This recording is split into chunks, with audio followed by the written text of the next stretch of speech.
Okay then, what are we doing today? I'm going to make some homemade bread.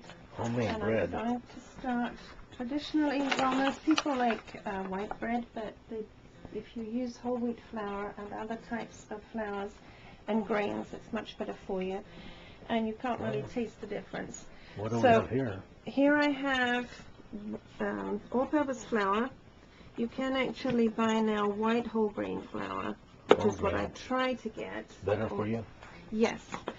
And then I have some whole wheat flour, but if you use only whole wheat flour, it can taste a little bit like cardboard. So I like to do a mix because then it comes out to a more spongy texture. And then, so these are the two staples. And then I also like to add in wheat bran, oat bran, oatmeal, Quaker oats, or something similar. And then you can also add in wheat germ and flaxseed. Wow, that's quite a combination. It is a combination, and it's a very good combination because you get all kinds of goodness out of these products, all the cereals and the grains that you wouldn't normally get. For example, you get 185 milligrams worth of potassium in the wheat bran, as well as iron, niacin, thiamine, and protein, and then also in the flaxseed. And what is also good about flaxseed is that it's a zero carbohydrate, net zero, because it has 4 grams of carbohydrate, but it also has 4 grams of fiber. Wow. And the wheat bran also 10 grams of carbohydrate and 7 grams of fiber, so that's only 3 grams of carbs per serving. And so you get all the added goodness, plus you get the roughage and the fiber that it's hard to come by these days. And it's a slow digesting carbohydrate. Exactly. So it's better for the glycemic load, the glycemic index and the glycemic load. And the wheat germ, of course, is the very heart of the wheat, and that's where all the goodness, most of the goodness is. And that also has a high protein content. It has iron, riboflavin, vitamin E, magnesium, folic acid, niacin, thiamine, all kinds of good stuff. And those are the things that you don't get in if you just use the white flour. And then we've got the oat bran, which also has soluble fiber and insoluble fiber, and iron and calcium.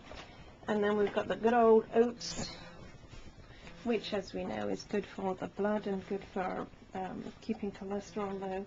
And it has soluble and insoluble fiber, 0 sugars, and it also contains 5 grams of protein per half cup. So if you mix all this good stuff together, you wind up with something. I will show you in a minute how to put it all together, but I have a batch that I made before. I'm going to bring that over. And this is what it looks like when it's ready.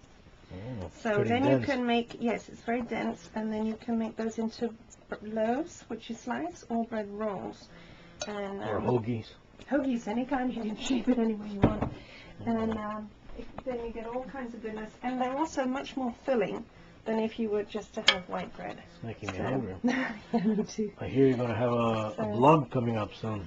Yes, I am. I'm going to post this as my first blog. In fact, I'm going to include other recipes and other ideas for menus to make life easier and a lot cheaper and a lot more nutritious than just throwing a chunk of chicken in a pan and opening a box of peas or something. And you're going to provide some common sense ideas, and if people want to purchase menus or other things, they pay through PayPal, did you say? PayPal, yes, but it's going to be very inexpensive. We're going in the couple of dollar range just to keep it affordable. No sense trying to tell people how to save money if you're going to take all the money they save by doing it. So it's just to keep, for the cost. Just for the cost, keep things going.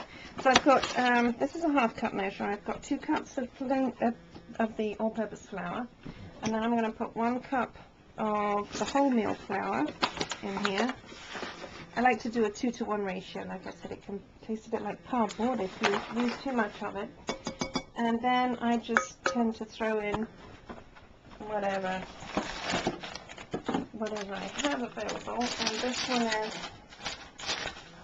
I'll take maybe half a cup of the oat bran.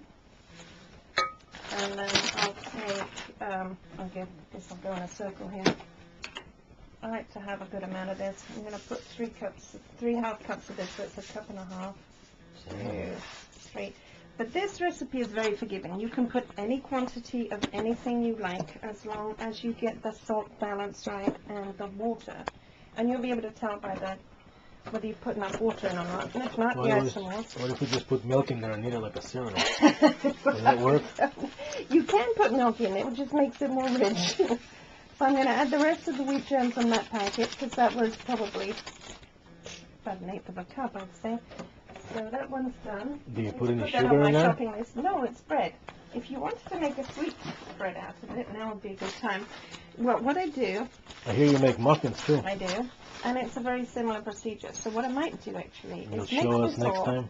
Well, no, I could actually show you now. As a matter of fact, what we can do is... Divide the batch or something? Yeah, I will. Once I've got it all together, I will mix it up and divide it, and then we will add some sugar and an egg and some other bits and pieces. Okay, now this is ground flaxseed. It looks like that's the last of my batch there. So that's half a cup of ground flaxseed. And I wanted to show you what the whole flax seeds look like. And I have some here. This is what they look like when they're whole. Now I've got the regular pale ones and the dark ones, and I might just put those on top of the rolls when they're baking. So that's what they look like before they're crushed. And then I'm going to have, Pretty healthy stuff. so far so good, yes.